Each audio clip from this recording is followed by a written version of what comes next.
नाम भी इन्वेंट नहीं हुआ था। उस टाइम पे मैंने D2C ब्रांड अपने दम पे ढूंढा और वहाँ जाके इंटर्नशिप करी। मुझे सीखना था कि D2C वर्क कैसे करता है और 2013 में ही नाम सोच लिया था फ्रेंच ब्राउन। यहां पे पूछा जा रहा है कितना D2C आ रहा है। D2C का मतलब है डायरेक्ट टू कंज्यूमर, यानी कंपनी अपना प्रोडक्ट डायरेक्ट कंज्यूमर को, एंड कंज्यूमर को कितना बेच रही है, यानी कोई मिडलमैन इन्वॉल्व नहीं है, कोई रिटेलर, होलसेलर इसमें इन्वॉल्व नहीं है। सपोज आपका प्रोडक्ट शैम्पू है और आप अपना प्रोडक्ट डायरेक्टली अपने वेबसाइट के थ्रू ऑनलाइन सेल करते हैं, यानी बीच में कोई भी ट्रेडर, रिटेलर या होलसेलर नहीं है। इसे हम D2C यानी डायरेक्ट टू कंज्यूमर सेल कहेंगे। एसक्यू नहीं कर दिया। पहले हमने अपना सप्लाई चेन बहुत स्ट्रॉन्ग कर दिया है।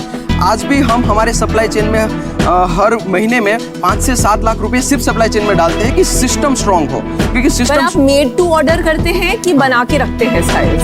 70% मेड टू ऑर्डर करते हैं। कैसे मैन्युफैक्चरिंग करते हैं? अब क्वेश्चन आता है, what do you mean by made to order? Made to order का मतलब है कि आपके जो कस्टमर है उन्होंने पहले आपको ऑर्डर प्लेस किया है और उस परचेज ऑर्डर के हिसाब से आपने मैन्युफैक्चरिंग चालू किया है उस प्रोडक्ट का, यानी पहले से आप स्टॉक बना के नहीं रख रहे हैं। कस्टमर का ऑर्डर आने के बाद ही आप अपना मैन्युफैक्चरिंग स्टार्ट कर रहे हैं। सपोज आपको एक सूट बनाना है, देन कस्टमर पहले चूज करेगा अपना फैब्रिक, देन वो अपना मेजरमेंट देगा और उस मेजरमेंट के हिसाब से ही आप सूट का स्टिचिंग स्टार्ट करेंगे एंड फिनिशिंग देंगे as per the order of the customer. ये हुआ मेड टू ऑर्डर। ये बिकेगा 15,000 के करीब का। और ये पूरा सूट 15,000 में आपको कितने का पड़ेगा? ये 3500 में पड़ेगा। मार्जिन भी अच्छा है। हाँ, इंटरनेशनल में हमारे मार्जिन से 84% ग्रॉस मार्जिन। इंडिया और इंटरनेशनल मिला के आपका ब्लेंडेड ग्रॉस मार्जिन 72 crores पे what is the GC?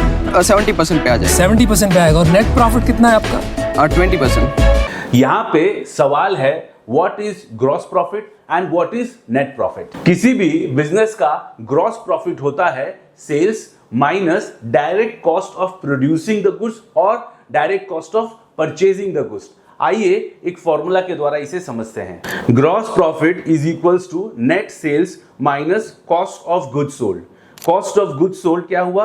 Opening stock, add purchases, add direct cost जैसे electricity expenses, wages, freight cost etcetera, less closing stock. यह आ गया आपका cost of goods sold. Gross margin क्या हुआ? is gross margin is equals to gross profit divided by net sales into 100। जो आएगा वो percentage term में आपका ग्रॉस मार्जिन कहलाएगा। मैक्सिमम बिजनेस बाहर से आना चाहिए। तो अभी भी आ रहा है, ऑलमोस्ट 60% तो आ ही रहा है। नहीं, बट स्केल होना चाहिए ना इसको। क्या स्केल चाहते हैं 5 साल में? मैं 2 साल में अगर इन्वेस्टर मिले तो 2 साल में यूनिकॉर्न बन जाएंगे। हम बनना चाहेंगे। यूनिकॉर्न का मतलब हो गया 7,000 करोड़ की सेल करना चाहते हैं अब 2 साल में। 7,000 करोड़ की वैल्यूएशन, 1,500 करोड़ की सेल चाहता हूं मैं नेक्स्ट 2 इयर्स में। अब आया क्वेश्चन कि यूनिकॉर्न किसे कहते हैं?